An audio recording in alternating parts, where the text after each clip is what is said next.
Hey guys, welcome back to the channel. Today we're going to build a 3-drawer drawer box made out of finger jointed teak and ash. Ash on the back, ash on the sides, the finger jointed teak top and teak drawers. Each drawer will have a red interior. And this is a channel for beginner and intermediate box makers. There will be no dovetails on this channel. Just going to do standard made drawers. The easiest way to make a drawer, and they come up good too. So follow along, and we'll make the drawer box. It's a bit harder than a normal box, and you get to learn a few things too. Okay, let's get on with it. Okay guys, let's get going. Today we're going to make the carcass, the internal carcass, out of 1/2" birch plywood. Great ply, fairly expensive, but it's a pretty good ply to work with. And we'll veneer the edges, the front edges of the drawers, so you don't see any of the end grain of the plywood. The drawer faces and the top are going to be made out of teak. This is finger jointed teak that I get from the big box store. The pieces in the plank are big enough for the drawer fronts not to have a joint. And the body of the box will be made out of a contrasting timber, dassh. Again, I get this from the big box store, 17mm thick, great timber to work with. Our first job is to make the internal carcass out of the 1/2" birch ply. And this is the, so it's a box that's 150 high, 150 deep and 300 wide.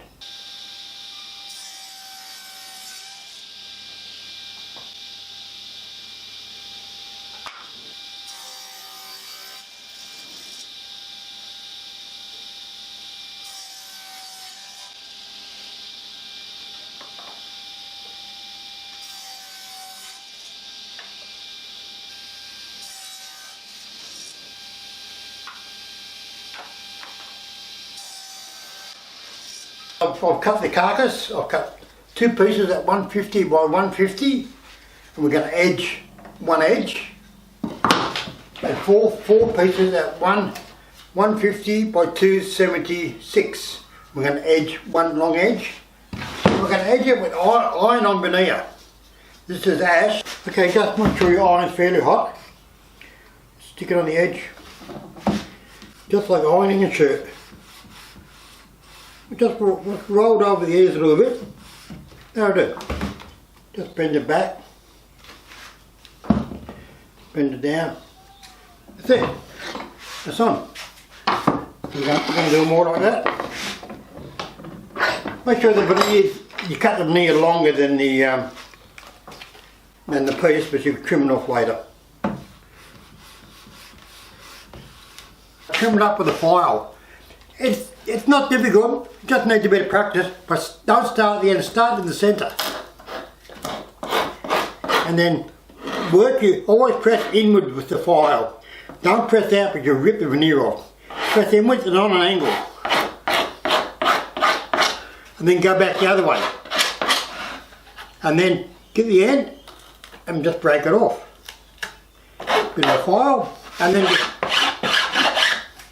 it's a bit of an art, but just practice and you'll get good at it. Okay guys, this is a box similar to what we are making. Now all the drawer faces are the same height. Right?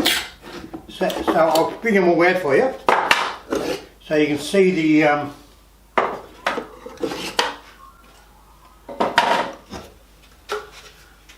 that's the plywood carcass on the inside, you see that? And then I just cover it with timber, plywood on the bottom, and that's how it is. So this is one of our ends. I've marked the 2 marks. I've divided it into 3. So it's 150 high, so each drawer front is 50mm. So then the drawer front ends up half on a shelf. I'll leave it like that for the moment. And then when we get to the drawers itself, I'll explain. But the main thing is that the drawers faces drawer fronts have to be the same width. And also when you do this, mark them top, middle and bottom, but you get them mixed up. And that's how we're going to finish our drawers too, with the red interiors. So you've got to be careful with drawers. Drawers tend to grow. If you make them too big, the box ends up too big. It's a fairly big box as it is. So it just slides in there, and it just slides on the plywood. That's the middle,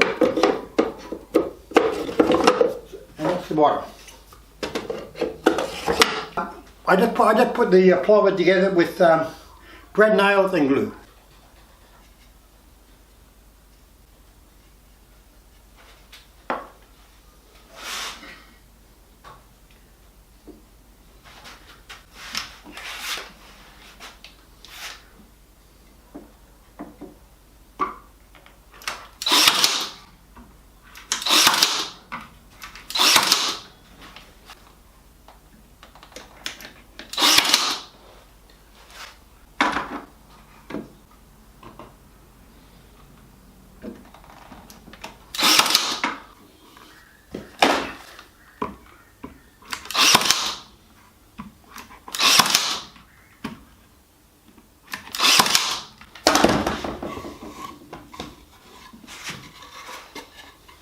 One box. Order. The carcass is all finished now. I put a 6mm back on it. So it's a nice solid box now, glued and nailed. I've got a nail gun, but you can just nail it with brads. Just mark it out and just nail it.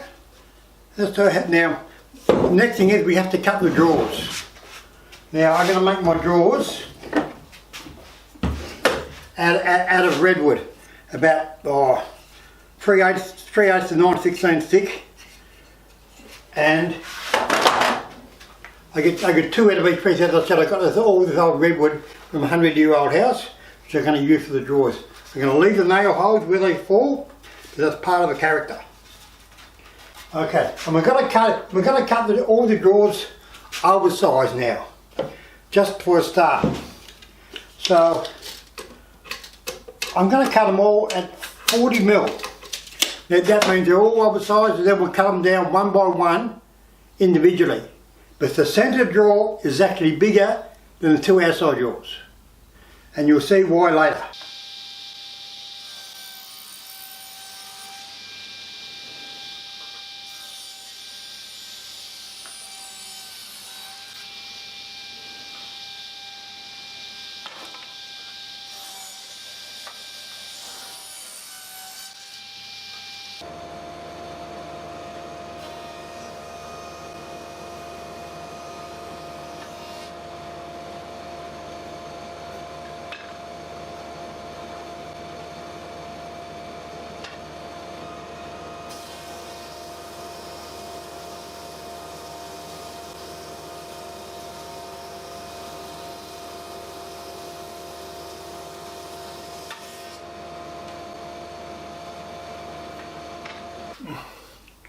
Okay guys, we've machined the drawer material down to 40mm by about 7/16 of an inch. Now we'll cut them oversized. I like cutting things oversized so we can go back and recut them when we're ready to do it. Otherwise you get too confused. Okay, we'll cut them oversized, so leave about an inch each in the height, and then we're going to put a groove in for the bottom. And we're going to put the groove about 1/4 inch up. And we're going to use that 3/16 ply. But this time with the material already stuck on it. But they go in dead last after everything is polished.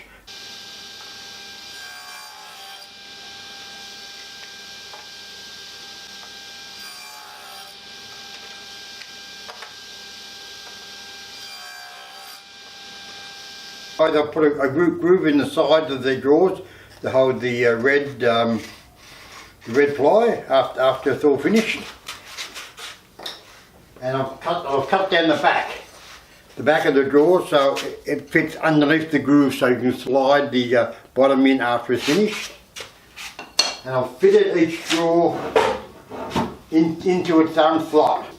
Don't make them too tight, but it's only a jewellery box. So just fit them in. As I said, the centre drawer is bigger. Okay, now it's time to cut the ends to size. I normally cut them about 10 mil under. So inside the box is 150, which it is. I'll cut the sides of the drawers to 140. Now there's a reason for that, and I'll tell you about that later. I've cut the sides and I've cut the front and back rails. They're just to make them a little bit loose, not too much, just so everything can slide good. And now I'm going to put them together with the pin gun.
All the drawers are together and they're marked top, middle and bottom.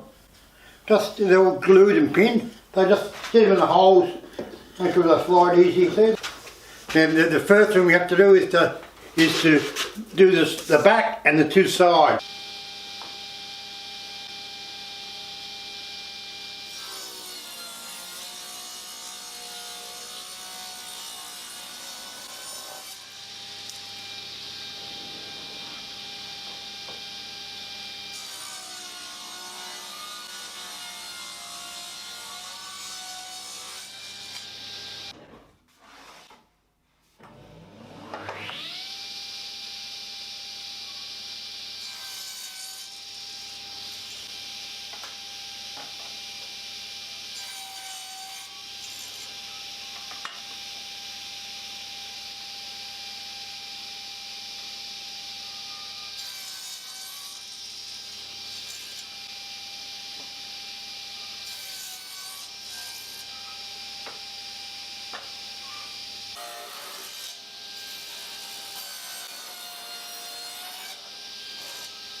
Okay guys, I've got the back of the first bit of ash on the back.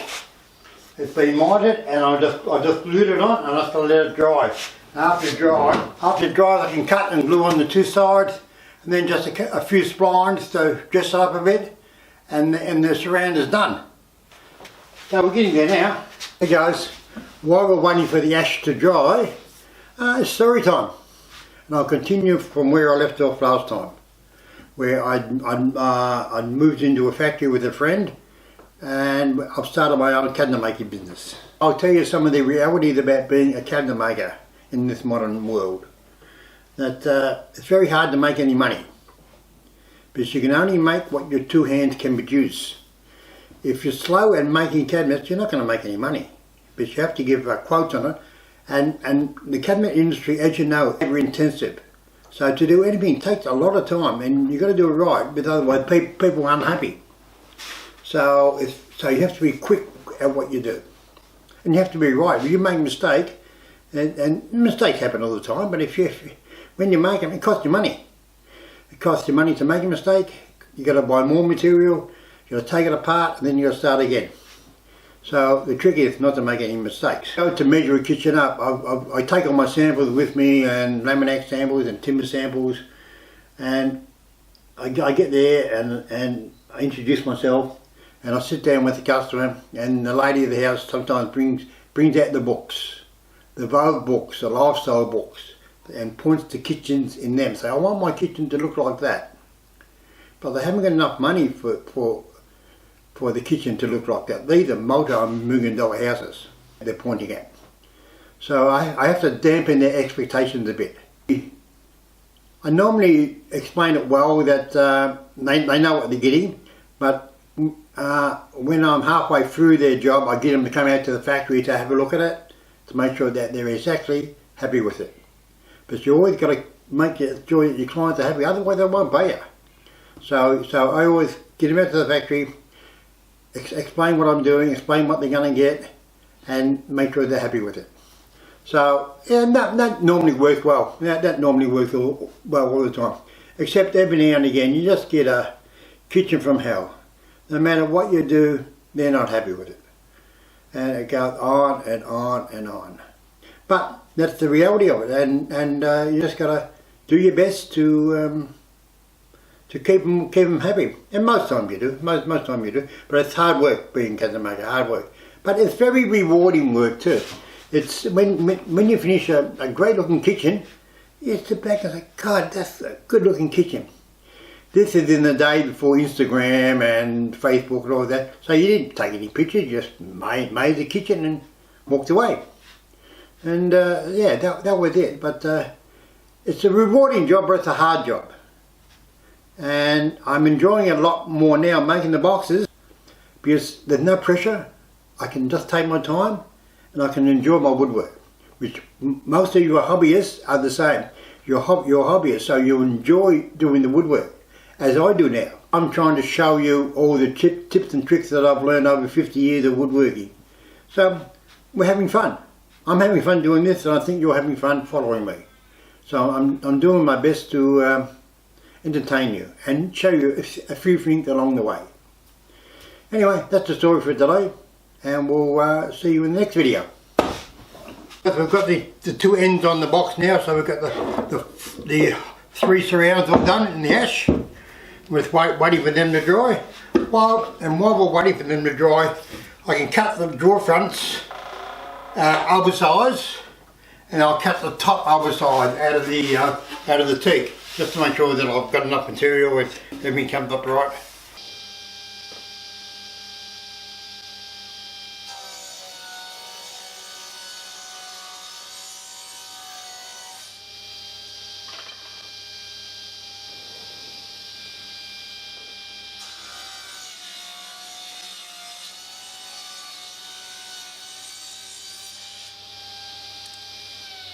Okay guys, new day. We take the cramps off and see what we've got.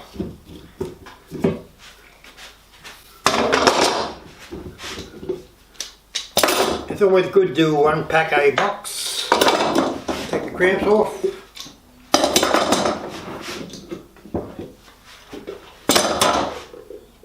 Very good. Come out great. I've got the three sides in the ash now, and the front for the drawers. And next step is to put the splines in. I'll put 3 splines in here. We don't really need splines, but they're more for decoration, just to give it a bit of a lift on the back side.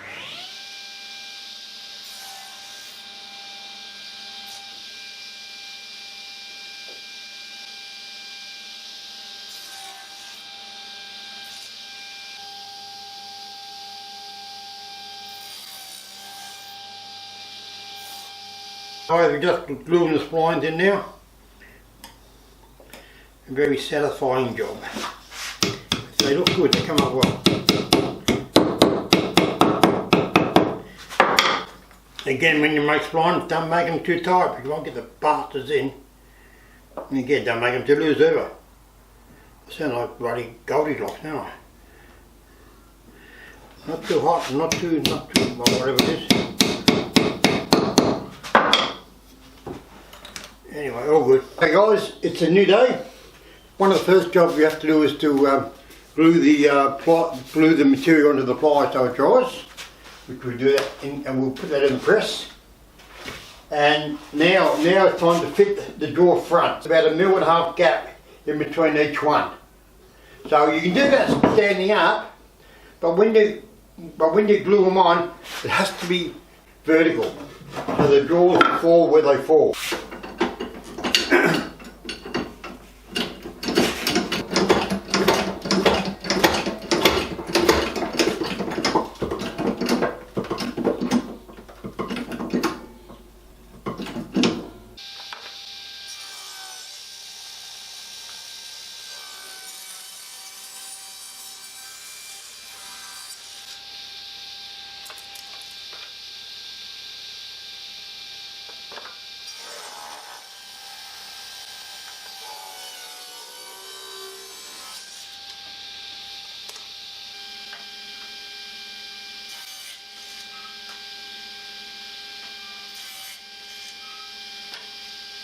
Okay guys, I've cut the drawer fronts to size, so they've got a good 1.5 mil gap in between them, and they're to length.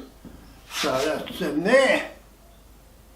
Now we have to glue them to the drawers themselves. I do that with a mixture of super glue and Type 1-3. So I put Type 1-3 in most places, a couple of dabs of super glue. And that holds it while the Type 1-3 dries. But you can't get cramps on them, but they're too small with the inside. And remember when I said to make the drawers 10 mil shorter? Well, there was a reason for that. Because you need to press up against the drawers when you put them on, so the super glue takes. So we put a 12 mil packer in the bottom, in the back of the drawers, so the drawers stick out by 2 mil. That gives you something to push up against. So I've got 3 packers. I put them in now. They just drop in, and then when we put the drawers in,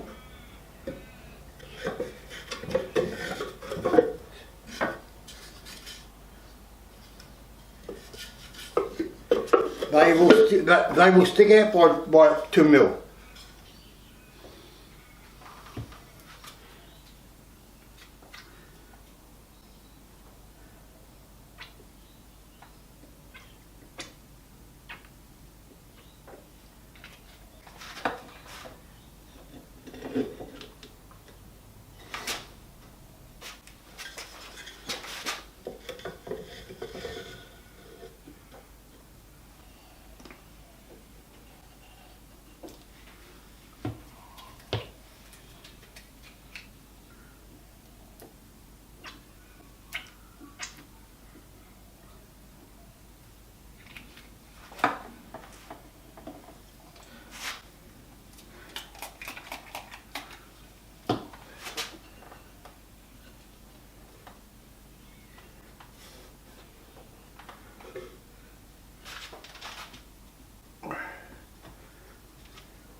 I've just cut 4 little legs, as you see, and I'm just going to glue them on. I've marked them out where they have to go.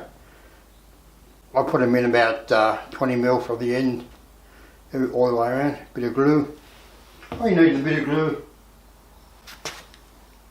and stick them on. Bit of a rub,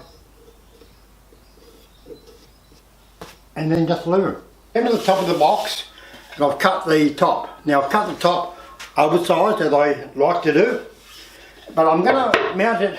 I put the top drawer in. I'm going to mount it flush with the top drawer, but let it overhang about, it's overhanging about 1/8 of an inch all the way around. And then I'm going to glue it on now like that, and then I'm going to trim it up with a flush cutter. That way it'll be perfect all the way around.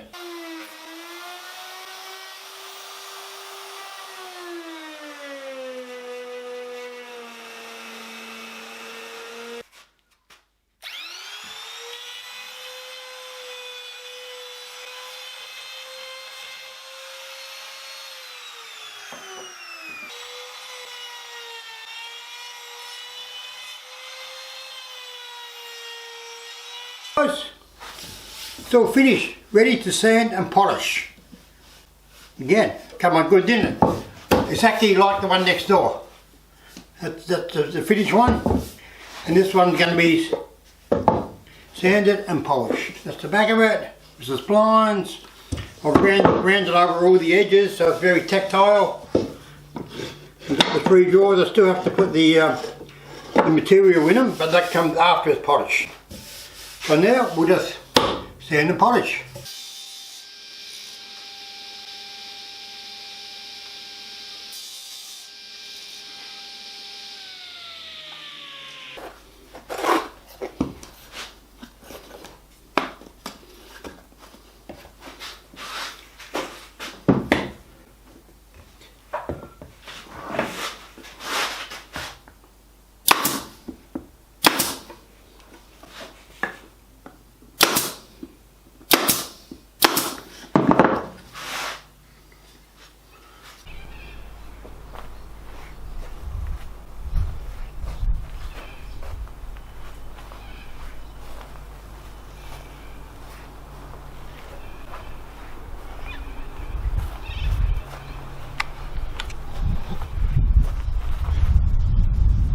It's all finished.